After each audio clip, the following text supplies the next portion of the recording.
बड़ा मसला गया।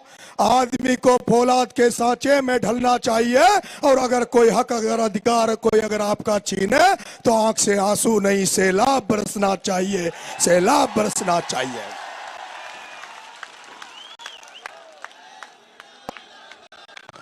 मंच पर विराजमान आरएलपी सुप्रीमो, मेरे राजस्थान विश्वविद्यालय के छात्र संघ से निकले हुए मेरे बड़े भाई, राजस्थान के सबसे बड़े किसान नेता आदरणीय हनुमान जी बेनीवाल साहब, देश के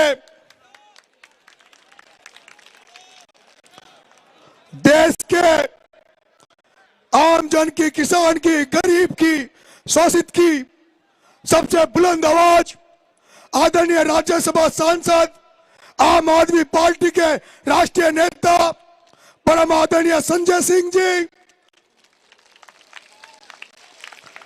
राजस्थान के पूर्व मंत्री, मेरे मार्गदर्शक, इस चुनाव का संचालन अपने संभालने वाले, हमें मार्गदर्शित करते हुए बड़े भाई राजेंद्र जी गुड्डा साहब, समाजवादी पार्टी के विधायक बड़े भाई अतुल जी प्रधान, जो पिछले संकट के समय हमारा साथ दे रहे, आदरणीय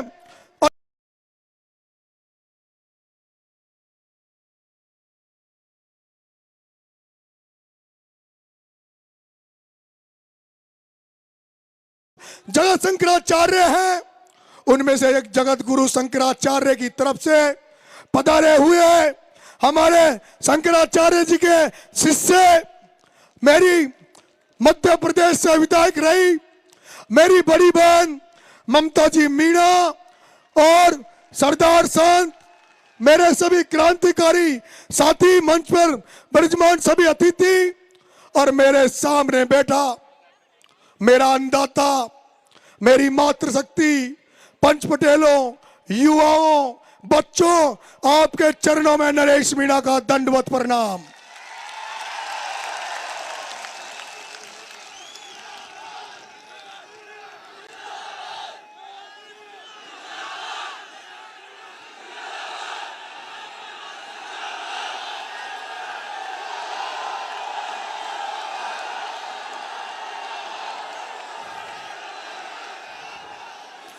पर्वत सी हो गई पीर, पर्वत सी हो गई पीर, पिघलनी चाहिए, हिमालय से गंगा और निकलनी चाहिए। हंगामा खड़ा करना नरेश का मकसद नहीं, पर इस हाड़ौती के किसानों की, मजदूरों की तकदीर और दिशा बदलनी चाहिए, तकदीर और दिशा बदलनी चाहिए।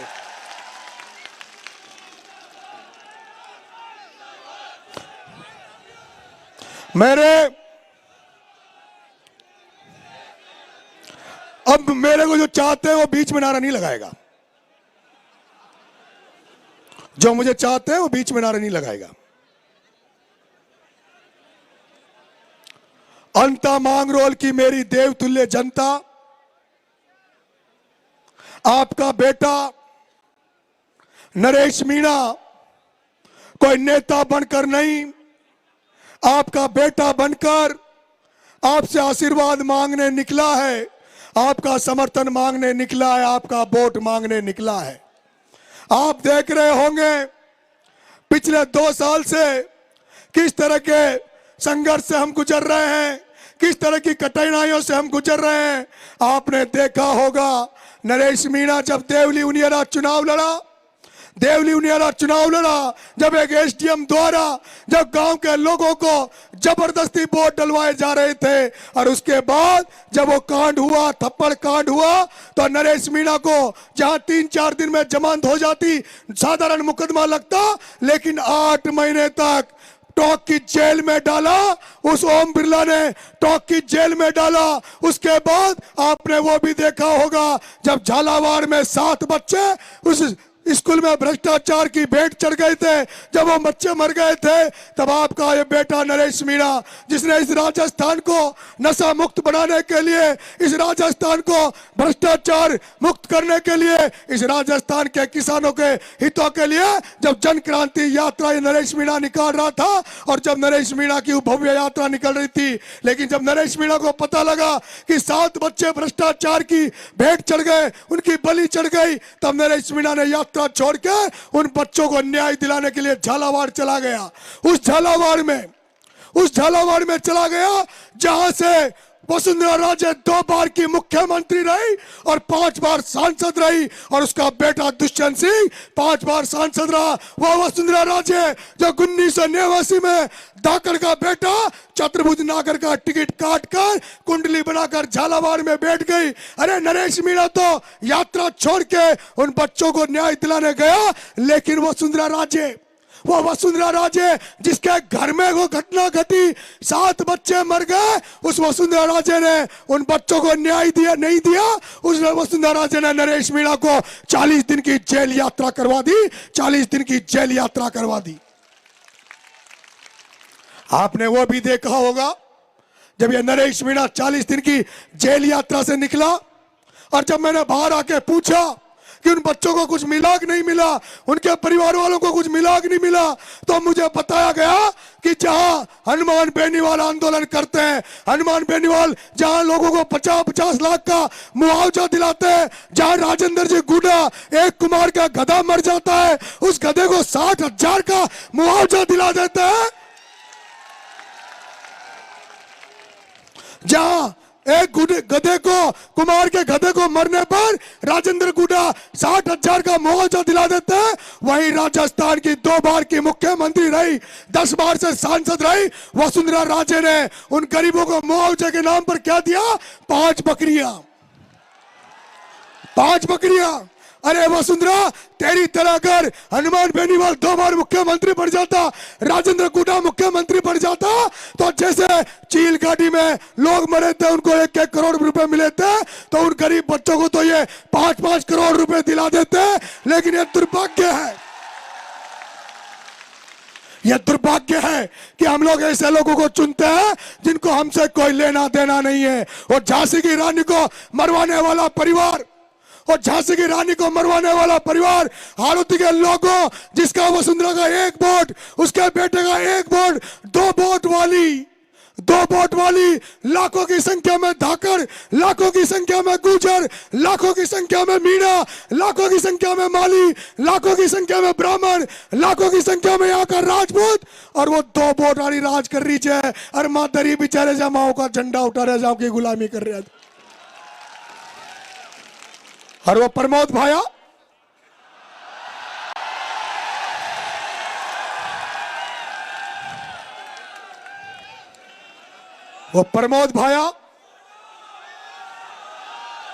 कौन है? आवाज नहीं आई। कौन?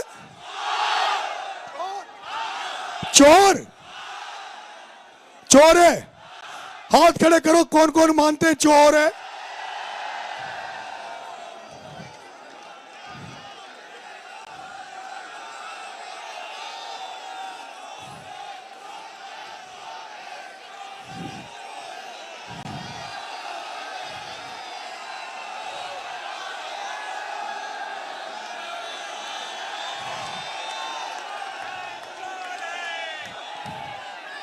ओ प्रमोद जैन भाया, ओ प्रताप सिंह सिंघवी, ओ शांति धारीवाल, और इनका सरदार डकैत कौन है? ओम बिरला। ओम बिरला कौन है? नहीं, चोर नहीं है। नहीं, गलत। चोरों का सरदार कौन है? किसानों का हत्यारा कौन है? अब हमारी बात भी सुनो, पर ता बोलेगा तो फिलहाल तो घना सारा नेता भी है। मेरे भाइयों, वो ओम बिरला, प्रताप सिंह सिंघवी, प्रमोद जैन भाया, शांति धारीवाल, वो चार व्यक्ति जो 2 बीजेपी में 2 कांग्रेस में, राजनीति में उन्होंने कब्जा, धंधा पानी पर उनका कब्जा, प्रॉपर्टी का काम करे तो उन चारों के काम करे, जमीनों पे कब्जा करे तो इन 4 आदमियों को जमीनों में कब्जा करे। अगर कोई फैक्ट्री है तो उन चारों की, थर्मल में कोई काम करे तो उन चारों का। और मां किसान का है करा।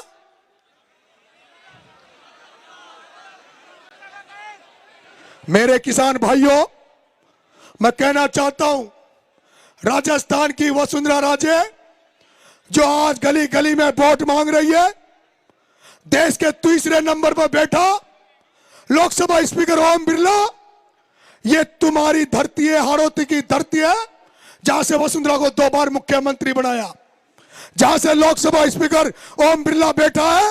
और दुर्भाग्य की बात, आदरणीय संजय सिंह जी, आदरणीय हनुमान जी बेनीवाल साहब, बीजेपी वाले वोट मांग रहे हैं, कांग्रेस वाले वोट मांग रहे हैं, लेकिन इस जनता को जिसकी बरसात की फसल चौपट हो गई, जिसकी सोयाबीन चौपट हो गई, उड़द की फसल चौपट हो गई, धान की फसल चौपट हो गई, लेकिन इस हाड़ौती के किसान को आज दिन तक फसल बीमा का पैसा नहीं मिला।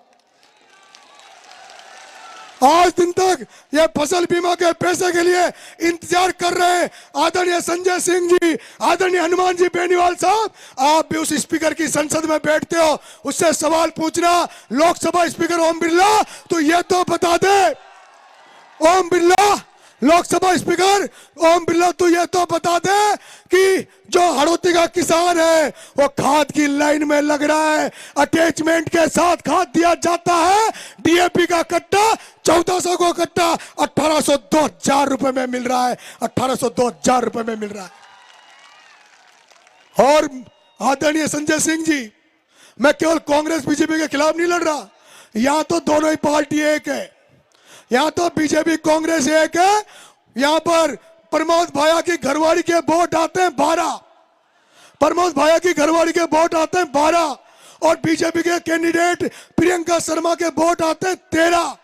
लेकिन फिर भी वो जो प्रमोद भाया का एक बड़ा भाई जो प्रताप सिंह सिंघवी, जो बीजेपी का विधायक है, वो एक वोट को प्रमोद भाया की घरवाली को दे देता है। और बीजेपी की जिला प्रमुख बननी चाहिए, उसकी जिला प्रमुख कौन बनती है? भाभी। कौन बनती है? वोट बेचारे ये जनता वोट देती है कि मां कांग्रेस ही छा, मां बीजेपी का छा, और वो जो कांग्रेस बीजेपी का जो नेता बने छा ना, वो यहाँ का वोट को आपस में बांट ले छे, आपस में बांट ले छे। एक किसान का नेता, एक प्रहलाद गुंजल, जो पहले बीजेपी में था, उस बीजेपी में रहते हुए इस धारीवाल ने, ओम बिरला ने, इन्होंने चारों ने मिलकर उसकी बीजेपी में राजनीतिक हत्या की। और अब जब वो कांग्रेस में आ गया, तो उनकी सारे कांग्रेस के लोगों ने मिलकर उसकी हत्या कर दी। यहां पर इस हाड़ौती की धरती पर, जहां पंजाब हरियाणा की तरह जमीन है, काली मिट्टी है, ये उपजाऊ खेती है, ये अंततः मेहनत करता है, लेकिन कोई भी राजनीति में जब आगे बढ़ने लगता है, उसकी राजनीतिक हत्या कर दी जाती है। ऐसे कई उदाहरण है। यहाँ शिवनारायण नागर को घर बिठा दिया गया, एक है यहाँ पर मनोज चौधरी, आपका अजीत सिंह मातड़ी, आपका दिनेश जी यादव, आपके अरविंद जी भारद्वाज, ऐसे तमाम किसान लोग थे जिनकी हत्याएं कर दी। मैं किसान भाइयों, यहाँ पर बहुत अच्छे अच्छे नेता हुए थे, रघुवीर सिंह जी कौशल हुए, भरत सिंह जी कुंदनपुर हुए, यहाँ पर बहुत लोग थे। उस समय मानवता थी, किसानों के हितों की रक्षा होती थी। लेकिन गुडा साहब जो कहते हैं कि चाणक्य ने कहा था कि जब किसी व्यापारी को राजा बना दोगे तो उसी दिन ये किसान आम जनता भिखारी बन जाएगी। हमारे यहाँ पर व्यापारी राजा बनकर बैठे हैं और जनता बेचारी भिखारी कर दी, जनता भिखारी हो गई। इसलिए ये बदलाव करने निकले आदरणीय संजय सिंह जी, आदरणीय बेनीवाल साहब, ये हाड़ौती की जनता बदलने निकली है, ये इंकलाब का नारा लगा रही है।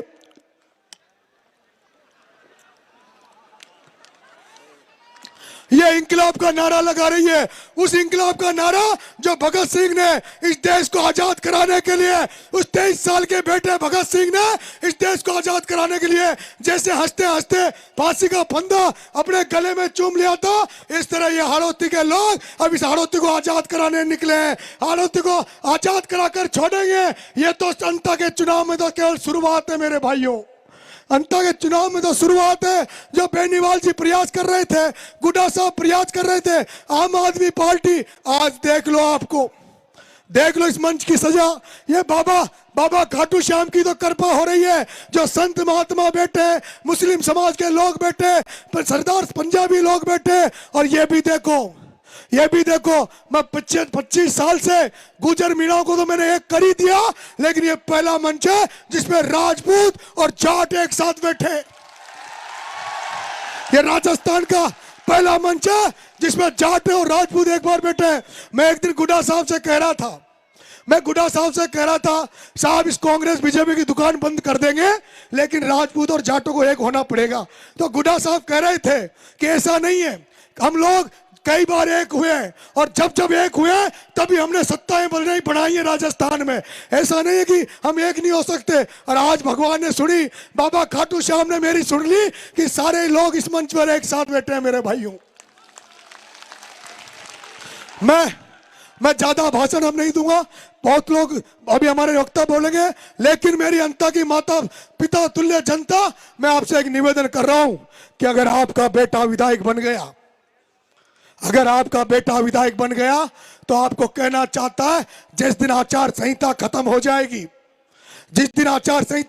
जाएगी, 12 की धरती पर एक किसान आंदोलन करेंगे, जिसमें सभी समस्याओं को लेकर कलेक्टिव में चढ़ाई करेंगे। और सबसे पहले तो मैं यहाँ के किसानों को फसल बीमा का पैसा दिलवाऊंगा, आपको फसल बीमा का पैसा दिलवाऊंगा।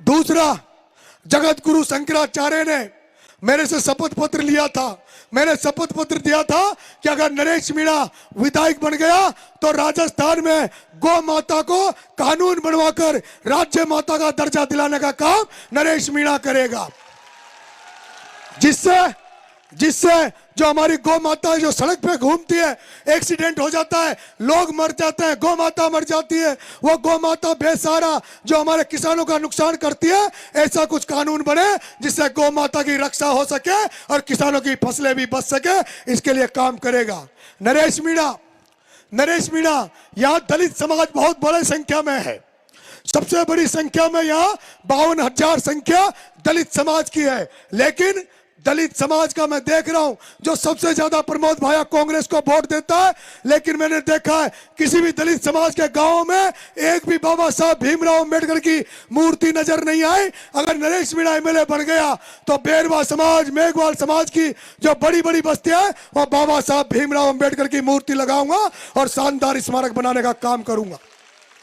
और मेरे भाइयों मैं गाँव में जाता हूं तो माता बहने कहती है, वो देवपुरा और वो बंजारे कहते हैं कि बड़गांव वाले कि उनकी माता बहने कहती है कि नरेश जी माँ तो कोई वोट देगा, एक काम करा दीजिए। मैंने बताओ बेड़ा काहे करूं, कब माँ का ये जो दारू की दुकाना जो थड़ियां खोल मरी थी ना घड़ी में, यहीं बंद करा दीजिए। मैं वादा कर रहा हूं नरेश मीणा अगर एमएलए बढ़ गया 8 बजे के बाद कोई ठेका नहीं खुलेगा और जो गांव में थड़ियां लगा रखी है ना दारू की, इन दारू की थड़ियों को बंद करवाने का काम नरेश मीणा करेगा।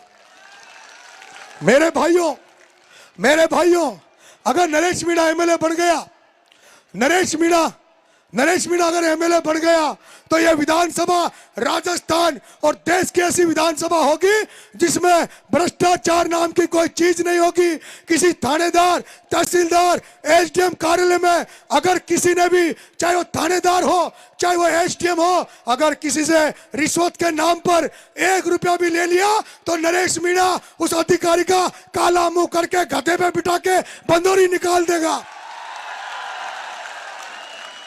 यहां पर एमएलए बनने के बाद इस विधानसभा में भ्रष्टाचार नाम की कोई चीज नहीं रहेगी और जो ईमानदार अधिकारी होंगे, जो ईमानदार कर्मचारी होंगे, उनका हम सम्मान बढ़ाएंगे, उनको माला पहनाएंगे, उनका आदर सत्कार करेंगे। मेरे भाइयों, ये मांग रोड जहाँ ये सभा कर रहे हैं हम लोग, यहाँ खादी का बहुत अच्छा काम होता है, लेकिन उस खादी को कोई मान्यता नहीं है। हम उस खादी के लिए यहाँ पर उस व्यवसाय के लिए यहाँ की बात करेंगे। ये जो जिस मंडी में हम बैठे हैं, जिस मंडी में बैठे हैं, मंडी बन गई, शानदार मंडी है, लेकिन उसके बावजूद भी ये मंडी बंद पड़ी है। इस मंडी में धान की मंडी खुलवाने का काम नरेश मीणा करेगा। और मेरे मांग रोड के व्यापारी भाइयों, मांग रोड के व्यापारी भाइयों, आपसे भी एक सचेत कर देना चाहता हूं, आपको बता देना चाहता हूं, जैसे कि प्रमोद भाया ने एक जो मॉल खोला है 12 में मार्ट, उसी तरह का वो यहां पर भी खोलने जा रहा है, जिससे छोटे छोटे व्यवसायी है वो मर जाएंगे और कुचले जाएंगे, उनको बर्बाद कर दिया जाएगा। इसलिए आप व्यापारी भाइयों को भी सचेत हो जाना चाहिए। मेरे भाइयों, जितनी भी गांव की समस्या है उनको दूर करूंगा। मैं आप जनता का बेटा हूं, मैं किसी नेता, पटेल, जागीरदार, प्रधान, प्रमुख इनके घरों पे नहीं जाऊंगा, गांव में जाऊंगा, आपके बीच में बैठ के आपकी समस्याओं को सुनूंगा। और जो मुझे फंड मिलेगा, वो फंड मिलेगा उसको आपके द्वारा बांटा जाएगा। और फंड में कोई सरपंच चवन्नी न खा दूं, कोई INJ कमीशन न खा सके, पूरा फंड लागेगा। और जो मुझे जो तनख्वाह मिलेगी, अगर MLA बना और मुझे जो तनख्वाह मिलती है, उस तनख्वाह को भी मैं यहाँ की जो बच्चियां हैं उनकी शिक्षा पर लगाऊंगा, छोटे छोटे बच्चों की शिक्षा पर लगाऊंगा। अगर नरेश मीणा MLA बन गया तो नरेश मीणा प्रयास करेगा, आदरणीय हनुमान जी भाई साहब, संजय जी भाई साहब, इन सबका सहयोग लूंगा, क्योंकि भाई साहब हमारा एरिया बहुत पिछड़ा हुआ है, हमारा एरिया पिछड़ा हुआ है। हम निःशुल्क कोचिंगें खोलेंगे ताकि बच्चे कोचिंगों में पढ़ सके। इसलिए आप सब लोग अब भाई साहब को सुनेंगे। एक बार वो लोग हाथ खड़ा कर दो जो ईमानदारी राजनीति पसंद करते हैं, ईमानदार की राजनीति पसंद करते हैं, नीचे रख लो। अब वो हाथ खड़े करो जो चोर और भ्रष्टाचार को पसंद करते हैं। जो व्यक्ति चोर और भ्रष्टाचार को पसंद करते हैं वो हाथ खड़े करो। अब मैं कह रहा हूं, जो भाया को चोर भ्रष्टाचारी मानते हैं वो हाथ खड़े करो। सारे मानते हैं। अब मेरा ये मानना है कि जो चोर के साथ देता है वो भी कौन होता है? भ्रष्टाचारी का साथ देगा वो। इसलिए आप तय कर लेना, ये ईमानदारी और भ्रष्टाचार के बीच लड़ाई है। बहुत बहुत धन्यवाद। राम राम साहब। जगह करा दो पहले तो।